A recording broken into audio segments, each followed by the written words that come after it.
20 দিনের যুদ্ধে কে বেশি এগিয়ে রইল তা নিয়ে রিপোর্ট প্রকাশ করলো international institute of strategic studies. এই রিপোর্টে বলা হয়েছে ইরানের সবচেয়ে ক্ষতিগ্রস্ত হয়েছে বাড়িঘর, শহীদ হয়েছেন বহু গুরুত্বপূর্ণ নেতা। তবে ইরান গুড়িয়ে দিয়েছে ইসরায়েলের আয়রন ডোম আর আমেরিকার যুদ্ধ জাহাজ।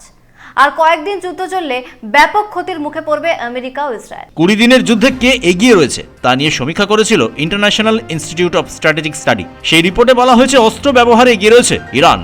আমেরিকার লুকাস ড্রোনের সঙ্গে ইরানের শাহিদ ড্রোনের লড়াই চলছে। আমেরিকা যে ড্রোন বানায় তার এক একটার খরচ পড়ে 20,000 মার্কিন ডলার থেকে শুরু করে 2 লক্ষ মার্কিন ডলার পর্যন্ত। ইরান শাহিদ 131, শাহিদ 136 এই দুটো ড্রোন এই যুদ্ধে ব্যবহার করছে। তার খরচ আমেরিকার টাকায় 2000 থেকে 5000 মার্কিন ডলার। তাছাড়া এই ড্রোন আত্মঘাতী, 2000 কিলোমিটার পর্যন্ত দূরে গিয়ে নির্দিষ্ট লক্ষ্যে হামলা চালাতে পারে। এই প্রযুক্তি নেই আমেরিকার কাছে। এ পর্যন্ত যুদ্ধে সবচেয়ে ক্ষতিগ্রস্ত হয়েছে ইরান।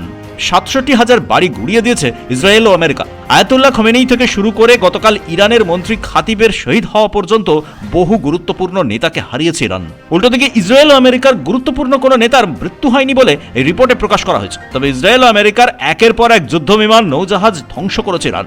ইসরায়েলের 20,000-এরও বেশি বাড়ি ইরান ধ্বংস করে দিয়েছে। সবচেয়ে বড় সাফল্য আয়রন ডোম ভেদ করে ইসরায়েলের বাংকারে হামলা চালানো। এই হামলার ফলে বেশ বিব্রত হয়ে পড়েছেন ইসরায়েলের প্রধানমন্ত্রী নেতানিয়াহু। আমেরিকার প্রেসিডেন্ট কখনো ভাবেননি এত সেনার মৃত্যু হবে।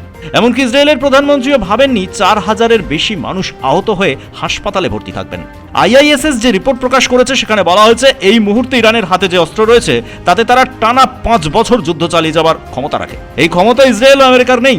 মার্কিন দূতাবাসে শুধুমাত্র হামলা নয়, যেভাবে আমেরিকার অধীনে থাকা মধ্যপ্রাচ্যের তেল ভান্ডারগুলোতে হামলা চালিয়েছে ইরান, তাতে দেশের অর্থনীতি পুরনো জায়গায় ফিরিয়ে আনতে আমেরিকার সময় লাগতে পারে 3.5 থেকে 4 বছর। ইসরায়েলের যা ক্ষতি হয়েছে তাতে আমেরিকা যদি সাহায্য না করে তাহলে এই ক্ষতিপূরণ 6 থেকে 8 বছর পর্যন্ত সময় লাগতে পারে। আজ রাষ্ট্রসংঘ বলেছে ইরানে যেভাবে হামলা চালিয়েছে আমেরিকা আর তাতে যে ক্ষতি হয়েছে তা পূরণ করার জন্য সংযুক্ত আরব আমির শাহির উচিত ইরানকে ক্ষতিপূরণ দেওয়া। 20 দিনের যুদ্ধে আমেরিকার আব্রাহাম লিঙ্কন থেকে শুরু করে একের পর এক নৌজাহাজে হামলা চালিয়েছে ইরান।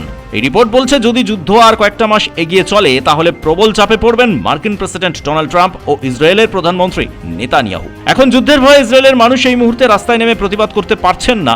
যুদ্ধ থামলেই নেতানিয়াহু বুঝতে পারবেন আম জনতার কি চাপ। ব্যুরো রিপোর্ট, পূবের কলম ডিজিটাল।